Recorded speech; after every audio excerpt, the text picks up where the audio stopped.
What's up, guys? Before we get into this week's episode, I just want to talk about our sponsor. So, this episode is proudly sponsored by Dragonware. And Dragonware is a long-time manufacturer of FR and ARC-rated PPE designed for public and industrial safety industries. They offer performance-based workwear and accessory options ranging from Cat 1 to Cat 4 and that meet NFPA certifications. Dragonware products perform under and in all types of environments, from below freezing, from those below freezing nights, guys, like those really cold nights, all the way to fry an egg on the sidewalk hot summer days. Dragonware recently released their brand new tool backpack. This thing is specifically designed for line worker gear. It's called the Big Easy. The backpack is cleverly designed with a 3/4 front zip, allowing it to open like a suitcase, and it'll hold all of your gear, guys, including climbers, fall protection, your hard hat, your hand tools, all your gloves, tool belts, and just about anything else you want to fire in this thing. It can take it. You can get the brand new Big Easy today from one of their 3 partner dealers, Far West Line Specialties, J. Harlan, and Dry Canyon FR. To learn more about Dragonware and their products, and to check out the brand new Big Easy tool backpack, visit dragonware.com, or I'll stick the link in the description below, so you can click on that and away you go. This week's episode was a little bit heavy to record. If you're on social media at all, you'll probably recognize the praying hands of the Brothers Keeper movement. The lady responsible for this is Del Marth. Del lost her son, Brandon, in a vault electrocution in 2013. And it's a heavy story, but it's a story that needs to be heard. If you're in this industry, and if you're a line worker in this industry, or if you have family members in line work in this industry, this story is a powerful and impacting story. It gives a perspective and a view from the people that survive an accident, from their family behind the scenes, and really the heartache that they have to deal with day in and day out when you're gone. Accidents are accidents, but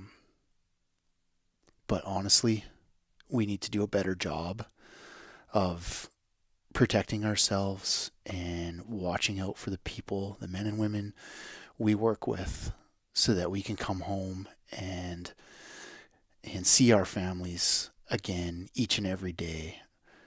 We can be a part of our kids' lives till they're old, and no parent should ever have to go through what Del has gone through in losing her son. But she is such a wonderful, beautiful soul, known on Instagram as LinemanMamma, or known out in the world as Mama.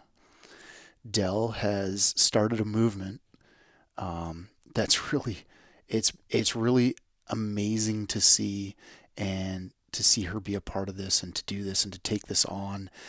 And she's on a mission, and her mission is, you'll hear about it in this episode, but her mission is really to protect the lives of line workers. And I can't thank her enough for taking part in that mission and taking that on, and carrying it out each and every day, even though it still causes so much pain to think of what's happened, and just to be a part of it. But anyway, you guys, when you're listening to this episode, please use it as a chance to, as an opportunity to reflect on the things you do on a daily basis.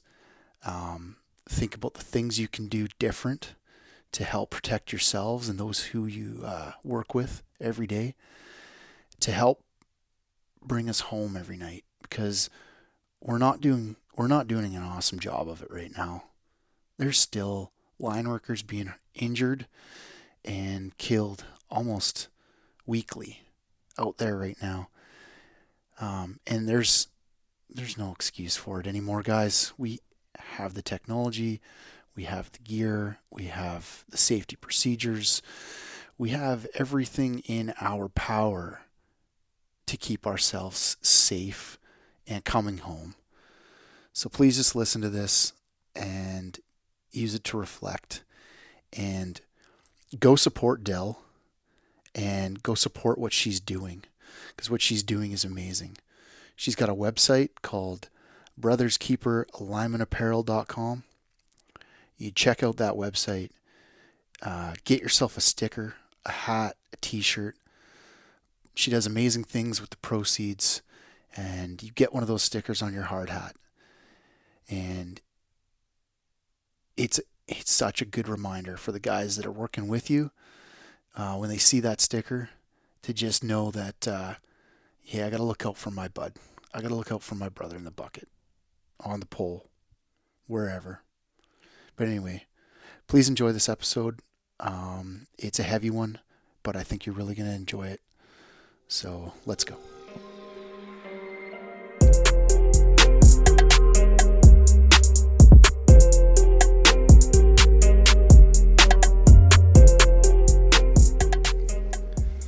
Dell, Mama.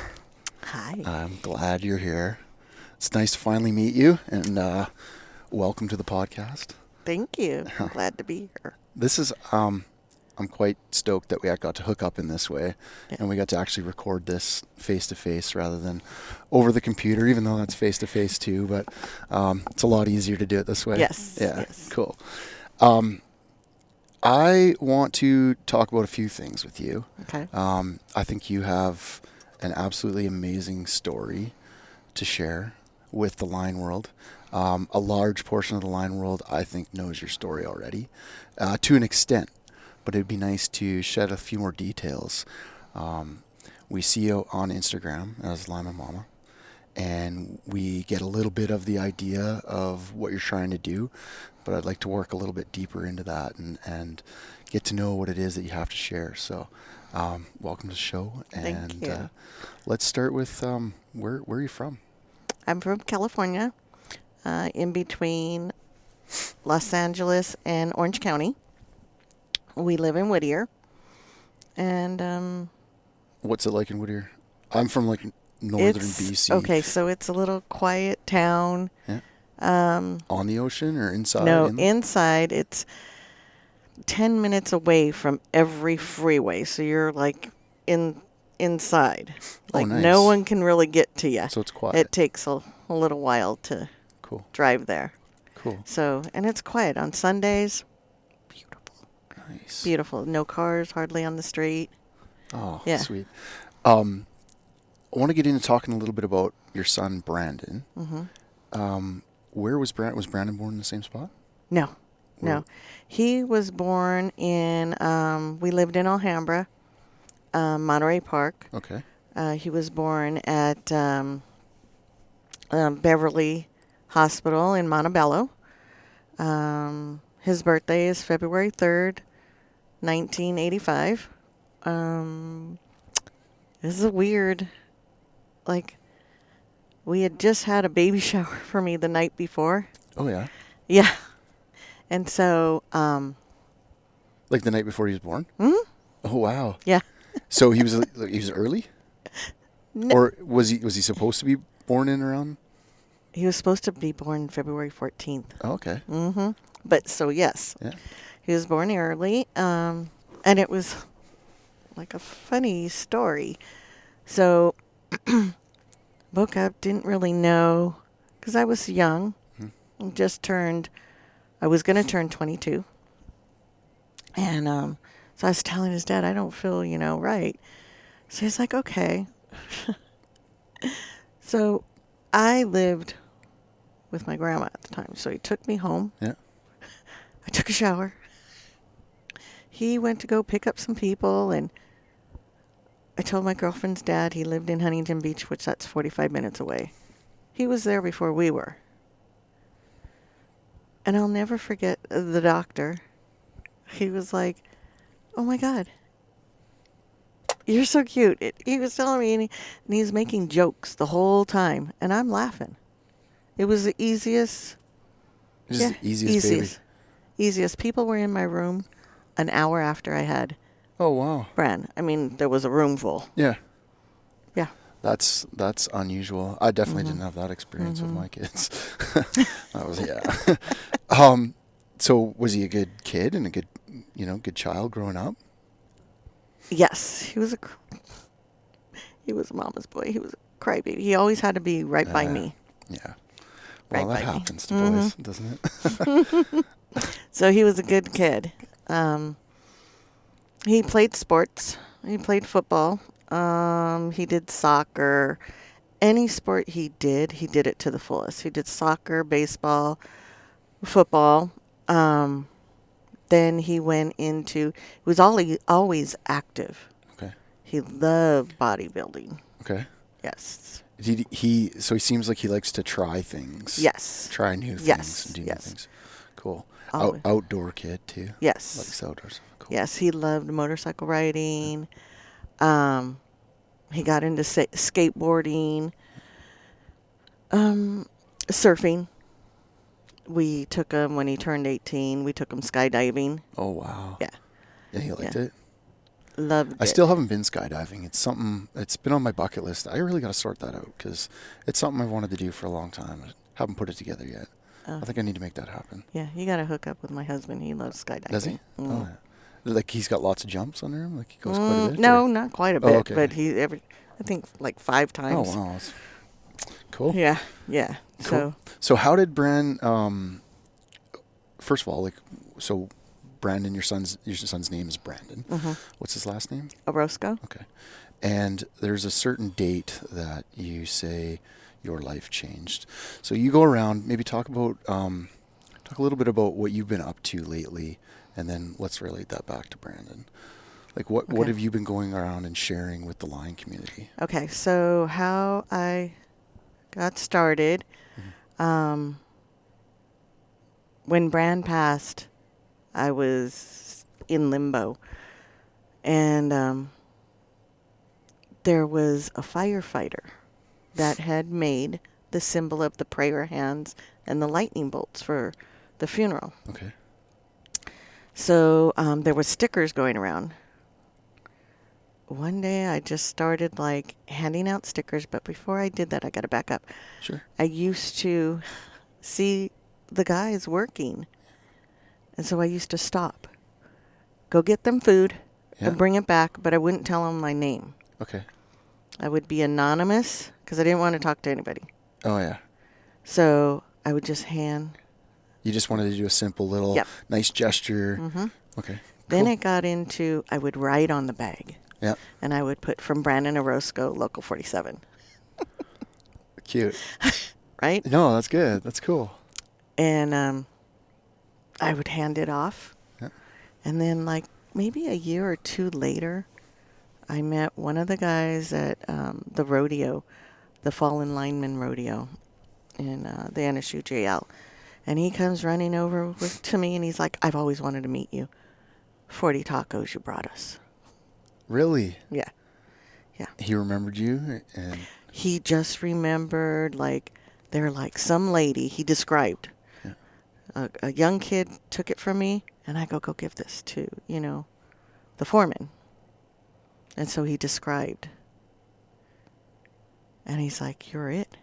You're the lady that brought the 40 tacos." And so it just started to progress. I would bring pizza. Then the guys, they were doing some work on my block and around my area. So those guys, they had a treat. They got breakfast burritos. oh, man. homemade cookies. I'd just be walking around and hand them off, and that's, my stickers really went. I'd give them stickers, and I'd tell them a little bit about Bran. Some of them knew, some of them didn't, but I just told them, put the sticker on your hard hat. Yeah. And at the beginning, it was like I just wanted my son's name out there because I didn't want anybody to forget him. Right. Like, it was so hard for me. How did Bran, if back up for 2 seconds, how did Bran get into the trade? His uncle Okay. Uncle Tommy, he works for Edison, and they started talking. Yeah. And then one of his cousins is a lineman also. And, Bran, he, in his 20s, I don't think you really know what you want. Right. So he was asking questions for all different, and he really liked this. Yeah. Well, if you like the outdoors like you did, and Yes. you're active and strong, like, it makes sense to, like, I'm always curious about how people find the trade. Like, I share on quite a few of the podcasts, just ask that question, because it's either, like myself, grew up with it, so it's kind of a little bit natural, even though I didn't really want to become a lineman at the beginning. The second I tried it out, tried climbing a pole, I was hooked from day one. The first time up a pole, felt like quite a bit of a natural at it, so I was hooked at it. But anyway, I'm just, you either find it that way, or it's this random, you hear about this mysterious job that is power line work, and when it hooks you, it hooks you. So it obviously hooked Bran. He was hooked. Let me tell you, he didn't care about the hours. Yeah. He didn't complain at all. Yes, did he have a foreman that he talked to me about? And I'm like, Bran, he's new. You're both new to each other. Give him a few. Yeah. I get it. A month later, Mom, my foreman, he's such a nice guy. And I'm like, I told you. Awesome. I told you guys just have to know each other. He's hard for a reason, to put you on the right path. Yeah. To give you direction.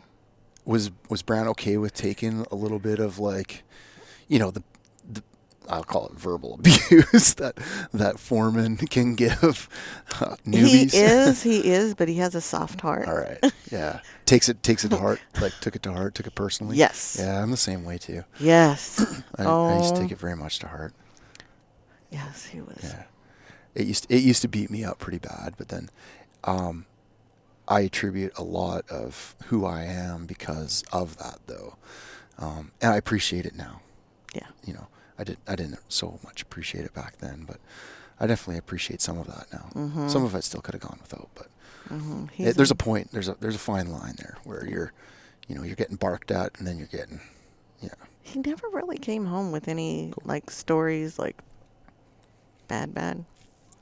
But I get the barking, and I get that.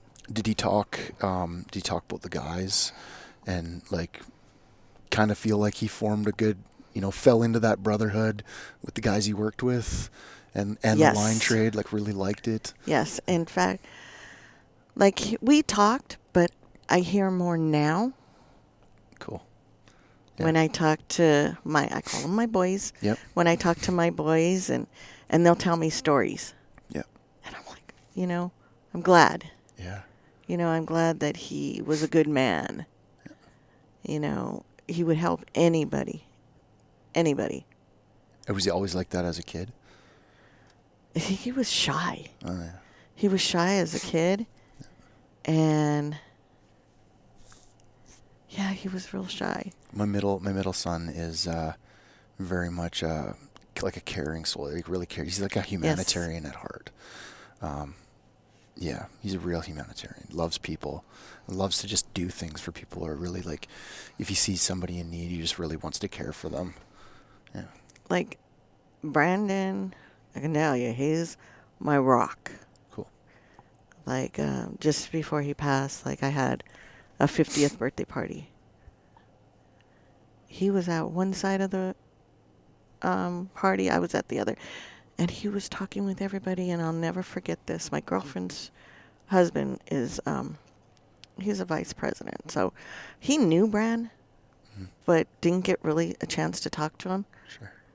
And I'll never forget, and this was before he passed, that my girlfriend told me, you know, my husband talked to Brand, and he's like, man, for him to be that age, come up to me, asking me how I was, asking me questions about my job, wanted to know about me, Cool.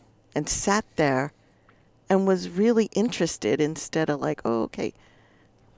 That was Brand. That's a gift, you know. Like, I've actually been trying to do some reading on that sort of stuff for, you know, interviewing better. Mm-hmm. So, read a book recently from that Larry King wrote back in the 90s Uh-huh. called How to Talk to Anyone, Anytime, Anywhere.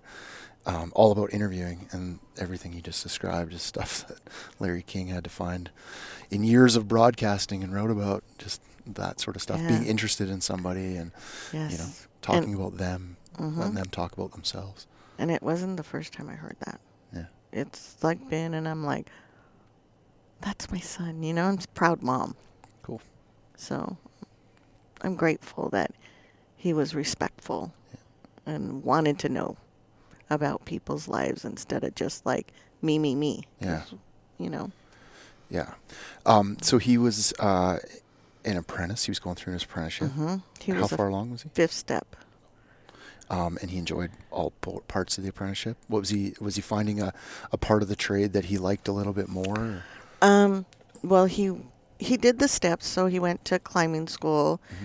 and then he got his Class A, and he signed the books, and he always wanted to be a substation. Okay. Yeah. So he took the tests for Edison, and he passed. Like, I have to make a comment. Sure. Because I heard, like, his uncle's like, wow, Brandon really passed with good. Like, he didn't think Brand could pass like that, but he was like, oh my God. But they didn't have any openings. Oh, wow. So I was really sad for that. So it was something he was super interested in then, and Yeah. obviously invested time in Yes. studying. Yes. That's really neat.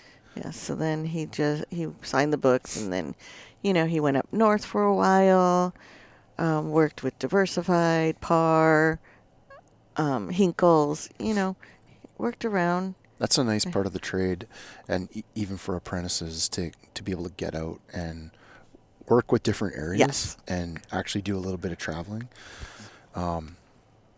I always really enjoyed that as an apprentice, had that opportunity for the contractors that I worked with, just to get out and see something else, get out with some different kind of crews, different people, see some different things, whether you work in transmission, distribution, substations, underground. Yeah. You got to get out there, get a good mix of everything, Like, especially as an apprentice. That's good. I'm glad for that. He Yeah. met so many guys, nice guys. You know, he worked in San Diego, so it was nice. You know, I've gotten some, you know, of his friends follow me, and they'll tell me little stories, and it's great. I love it. Mm-hmm. So take us through, however much you're comfortable with, the point of his passing and a little bit about what happened. Let these guys know, let these guys learn from it in some way, shape, or form, from how much you know. Okay, so he was working underground, and there was 2 underground. So I'm going to say 1 volt was number 1 and number 2. Okay. So he was with a journeyman in Volt 1, and midday they switched them. So this apprentice went to number 1, and Brandon went to number 2. Okay. So they switched them. Was that to get them different Because- experience, or what? No, because from what I heard, Volt 2 was a little bit slower. Mm. And they took Brandon like they knew what he knew what he was doing. Sure. So they already treated him like a journeyman. Sure. So they switched him. And I hear 2 different stories. I'll never know. But his foreman went to go see another crew, or went to go get lunch, and Brandon was in Volt 2, I don't know why he went down there, because the journeyman had given 5 different stories. So for me as a mom, all the investigation that you do, it's those 2 people. One person's gone. Yeah. So he can't give his story. So I know that the handles were really rusty, and from what I heard, they were tagged wrong. Okay. So Bran was down there. He didn't have any his box to check the amps. He Okay. didn't have that Sure. with him, or his gloves. So I'm thinking, this is in a mom's mind, I'm thinking he went down there to check things out to see, okay, what's going on here? And for me, it's like, you need to stay on that one job, because if you go to another job, you got to start from square one and do everything from the bottom up. Yeah. Because you just can't, as far as my mind, you just can't jump over and like, you have to figure things out. It's definitely something that linemen do have to pay attention to that. Right. Line workers have to pay attention anytime there's a job change. It's something I actually really push for in the company that I work for currently, in their training and work methods department, is really better procedure writing and better tailboarding and reviews if there's any job changes. I think we can get, I'm not saying that Brandon got caught up in trying to rush or do anything like that, but linemen in general can get caught up with really just wanting to get their job done. Yes, yes, and get they it had. get it done fast Yeah. and quick and get out of there. But it'll make a huge difference in your life, Yes. the life of everyone around you, to just pause sometimes and make sure you got your shit sorted out and your stuff straightened out. Absolutely. You know what you're doing. Absolutely. So, I do want to tell the guys and girls, like, make sure your paperwork's all filled.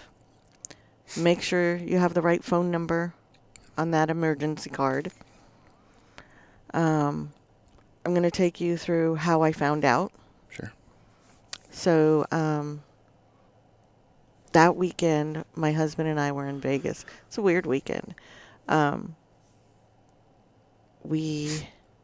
was a Sunday night. We came to our room early, done, but I could remember, Brandon and I were texting back and forth. He really wanted a shirt from Mr. Olympia. Oh, yeah?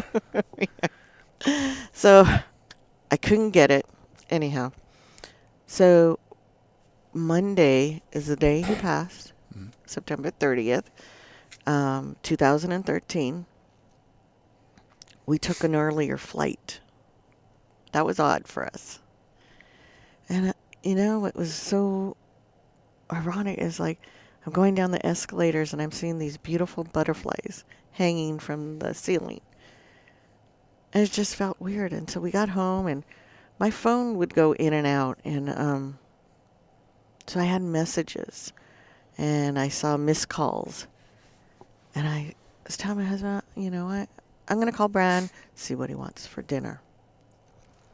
And then I saw his girlfriend, her phone call.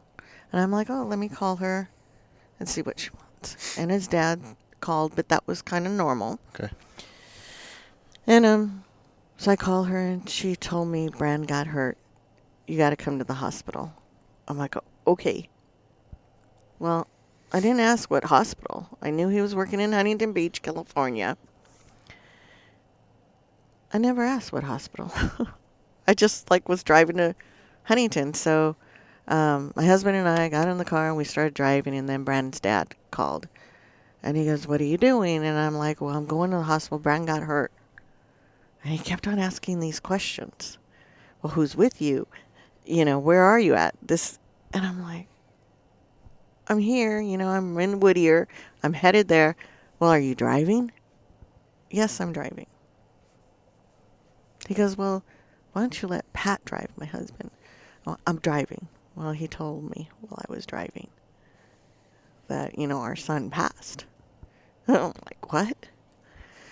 So if you knew California, our area, the 605 and the 405, at that point in time, it was being construction. There was a lot of construction going on. Oh my God, I went on the side, on the freeway, all the way down. And I'd be waving at people, And I drove up. And I still wouldn't believe it. I didn't get to see my son. All I saw was just people coming up to me. And I was just in shock. Yeah. It was the worst day of my life. That day changed my life. Forever.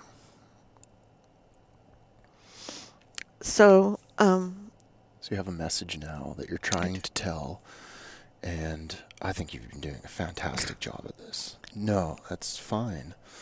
That's what it's about. crybaby. No, this is how you change people, by doing this sort of thing.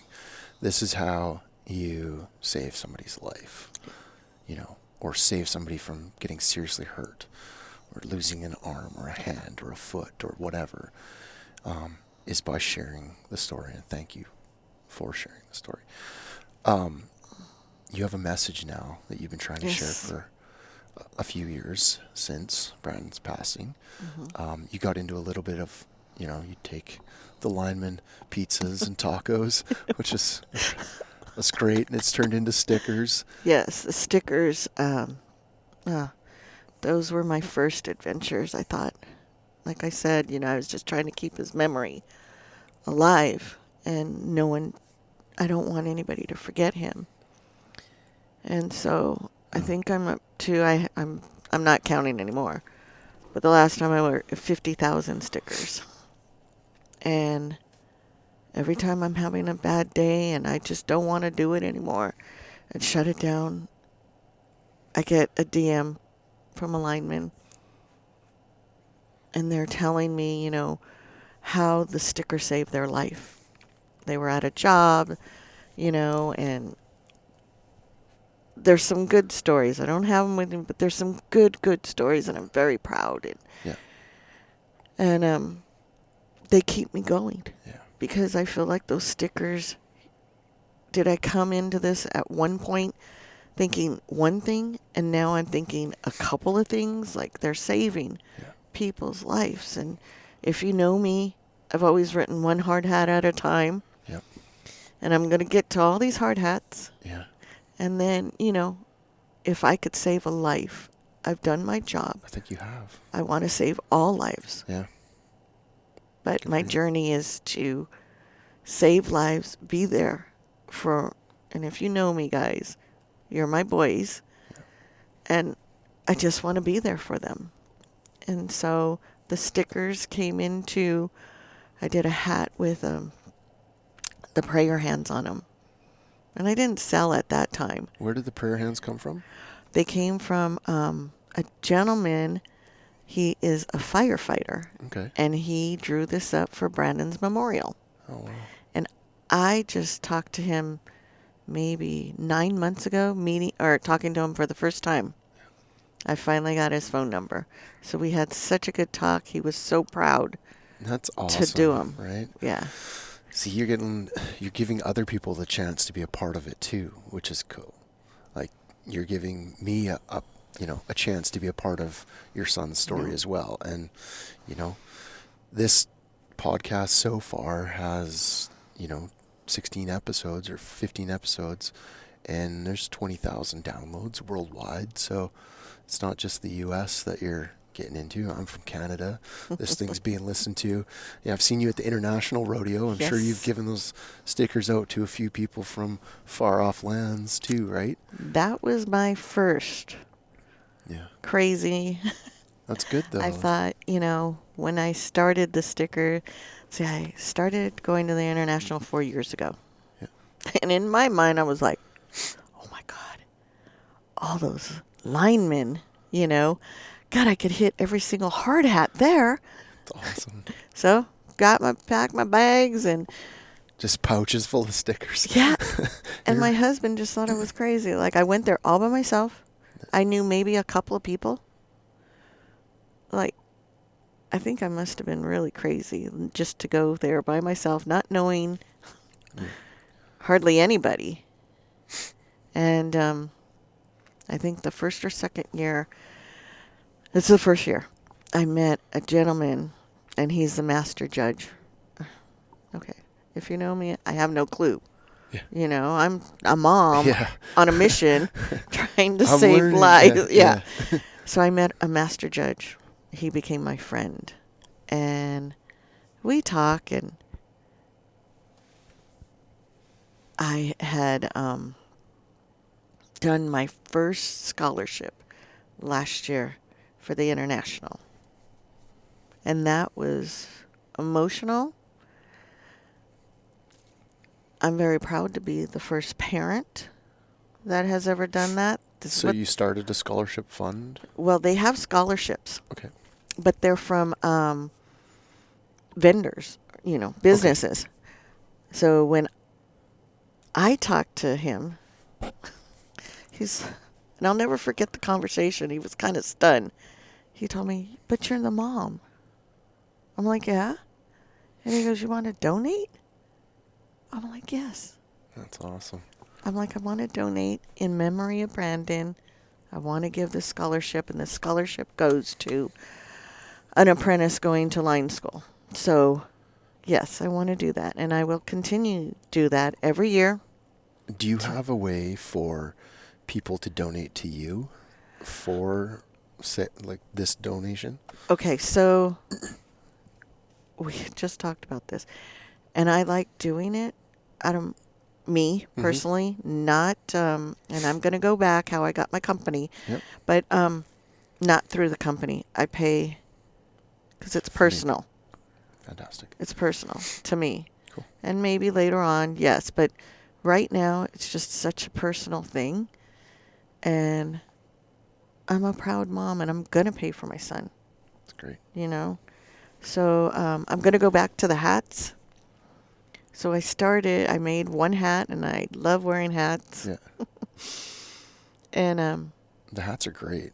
The hats, the shirts, everything are great. I love it. Yeah. And I was getting hats from different businesses because the guys were seeing me on Instagram, and I was always wearing a hat. So they would send me hats, and I'm like, I'm going to get a hat for me. And I just got one hat.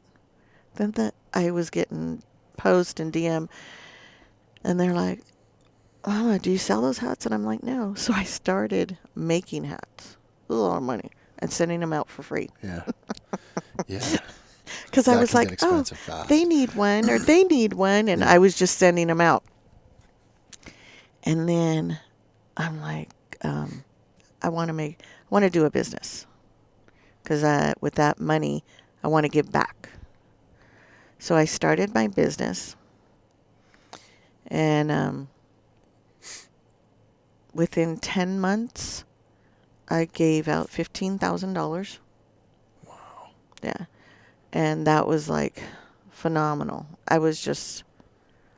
It's amazing. Yes, yes. Wow. And it's, yes, do I not always pay myself back? Of course. Because I'm a giver. Yeah. I love to see people happy, because that makes me happy. So, yes, all the money goes to different causes. Fallen linemen, if they get hurt. Storm, I'll send little packages out. I did one pizza party for the Boys and Girls Club last year, because that's where my kids went, and I couldn't afford. Yeah. So I thought, I don't know if these parents can afford, but I'm going to do something nice for these kids, and that was amazing. But I do a lot, I think. Giving out T-shirts. There was one gentleman that, he didn't get hurt on the job, and which it doesn't matter. Yeah. And he was in the hospital, and I sent him a package. Oh my God, his wife's like, oh my God, he wears the hat, he wears the shirt. He loves it, and he loves that you just did it. Yeah. You know, I'm not a nonprofit yet. I'm just this mom that just wants to make everybody happy and to save lives and, you know, to become this beautiful family, this brother's keeper, because that's the main thing. Yeah. You have to be your brother's keeper. Absolutely. You know, you have to be there. It's a big part of line work. You have to. Yes. There's, they call it a bucket partner for a reason, right? That's something you got to keep communicating with the guy beside you. You got to keep watching out for him always. Yes. He can't watch his back. He's busy working. Just like when you're busy working, you're going to want somebody else watching your back. Whether it's your bucket partner or the guy on the ground, pay attention, Mm-hmm. you know? Seeing more of it these days too. People, like, the devices and phones are good, you know, they're a blessing, and the devil in disguise as well. They're distracting a lot of people. I've seen a lot of guys, ground crews especially, guys on the ground just go sneaking a peek at their phone and not paying attention to what's going on. Yes. I get it, but you know that's not being a brother's keeper. Right. Yeah. And in the beginning, I didn't kind of, well, I'm still green, but I would post pictures, not thinking. Sure. Well, how So do I'm you learning. know? Yeah. I'm no, learning. So now I pick and choose because I really feel like brother's keeper. I wasn't in the union. I'm picking up, like Brand was still green and not green, but just wasn't in the trade that long to so say, much more to Mom, learn. the union. And he used to talk union, but I just learned this along the ways, and that's how I got my name. Because I'm like, you got to be there. You got to have your brother's back, or else you're not going home. Yeah. And I want everybody to go home Yeah. to their families so they don't have to, their wives, their moms, their dads, their brothers and sisters, and their friends don't have to go through what I go through every minute of the day. Yeah. It's not a good place to be. Yeah. At all. No. It's about going home. Yeah. Yeah. Line work's great, and these guys are like, you know, they're like your family. They're like my family. Mm-hmm. But work is work, and it needs to just be something you go and do, and you maybe love to do it, and hopefully you do, but you need to go home. Yeah, exactly. And, you know, for you guys out there that are taking videos that up on the pole and stuff, it's not worth it. Yeah. It's not worth it. Yeah. Mm-mm. Well, Del, is there anything else you'd like to talk about with regards to it? You've been going out and doing some talks recently as well? I have. Yeah. How's that going? It's good. It's doing really good. I did 12:45. That was amazing. It's big. Cool. It was amazing. I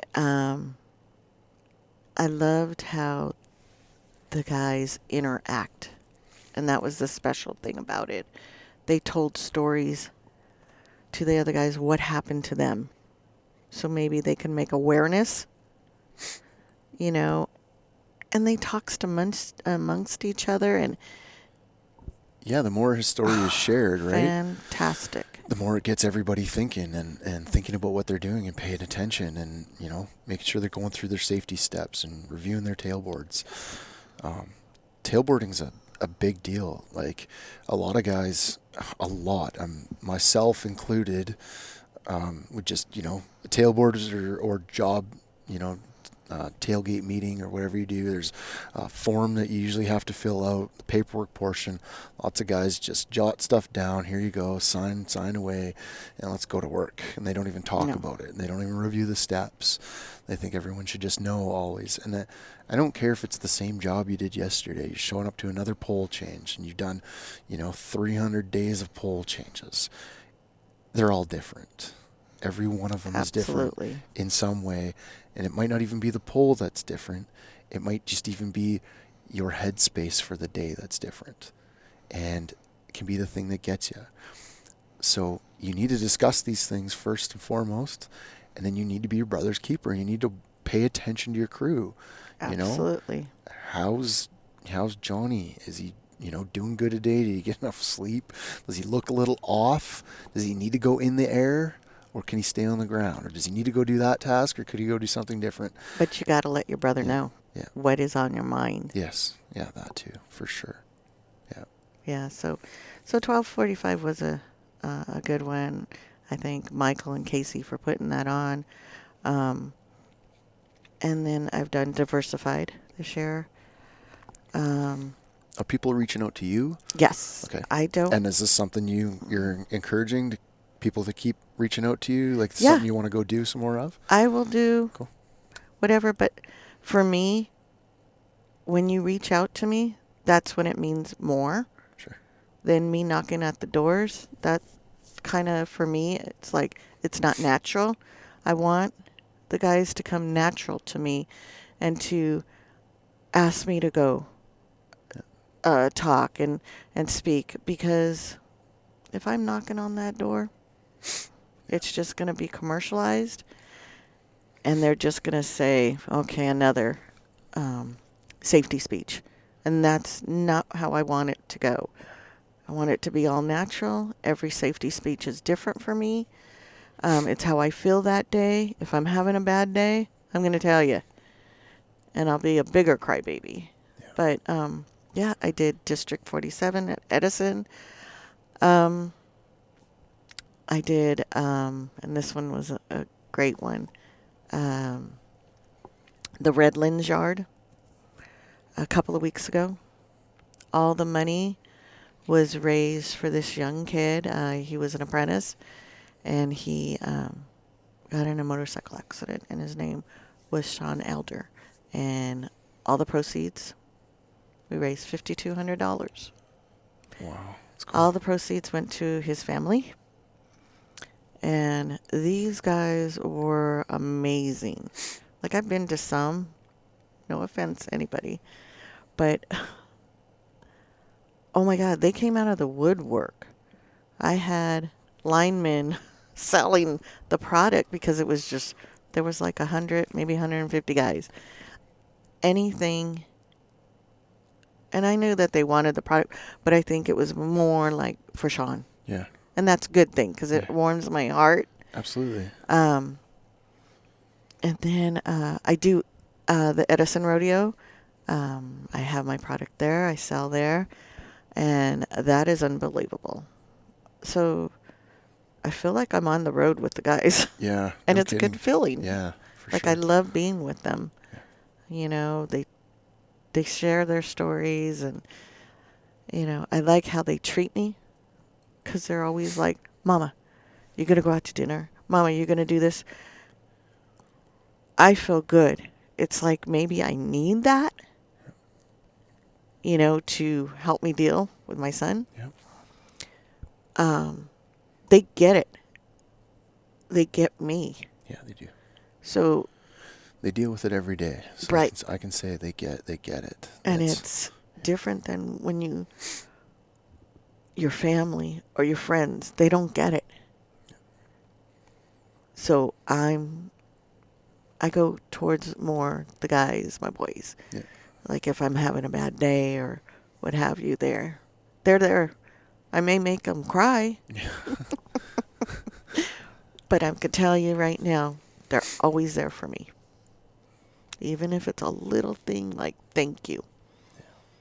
And that's what keeps me going, is they do. They do. So I do have Brother's Keeper lineman apparel. Okay. So I sell hats and shirts and stuff. And I told you the money all goes to the family. So my next step is a nonprofit. I just got my tax ID. Oh, nice. I know. Congrats. I'm so excited. That's awesome. So that's coming out, and that's Brothers Keeper Fallen Lineman Foundation. Okay. So that's going to be... That's the online So Where do we find you online? I don't have that online Okay. yet. So I'm just in the very beginning. But it will be online, and I will be posting. What's your And website currently? Brothers Keeper Lineman Apparel. So they're going to sync with each other. Okay. So we got a lot of things coming up as far as what I want to do with this nonprofit. I just have so many things in my head. It's hard to get to everything. But believe me, I'm going to get to it. I I know you have will. I hope I you have do. this vision. I want to get an RV, and when there's storms or fires, I want to drive up and make them food, wash their clothes. I know, I'm crazy. No, that's really cool. That's really cool. And if You they go need to do it. You sleep, go do what you need they to do. have an RV to sleep. You know, all these things go through my head as the more the years go on. I think of different things. Guys, text me, and I never thought of this stuff. Like, I'm still learning. Yeah. And, we all make mistakes, but I'm trying to get out there and I think you are. 50,000 stickers is a lot of stickers. I remember they did it obviously Canadian, so it's big hockey country, ice hockey. They found that there was a lot of kids getting hit from behind. They get like a cross check and hit from behind, but they would be very close to just far enough away from the boards that when they're hit from behind, they were falling head first into the boards, and they were actually kids that were breaking their necks or backs, necks, like serious problems. So they just, put a stop sign on the back of every kid's jersey. So Minor Hockey Association decided to put stop signs on. Just a little, 2-inch stop sign. That's a good idea. So it's like that reminder. Correct. You look at that, whoa, maybe I better back off of this. And it was working. It's a trigger. It's the Yes. same sort of thing with a sticker on a hard hat. It's just what that sticker represents is a brother's keeper. Is like, hey, is there something going on here that I should pay attention to? It's a little reminder about pay attention. Yeah, and I think I always say there's reasons for everything except for my son passing. But I think Brandon's just like watching over. He's still his brother's keeper. Yeah. He's watching over all of his brothers, making sure they go home. For sure. So I think that's the main thing here. And, he's saving lives. Yeah, he is. Well, I love that. I really appreciate you talking to us today. And Thank you. I'm so happy we met. Me too. This is great. No. Thank you very much.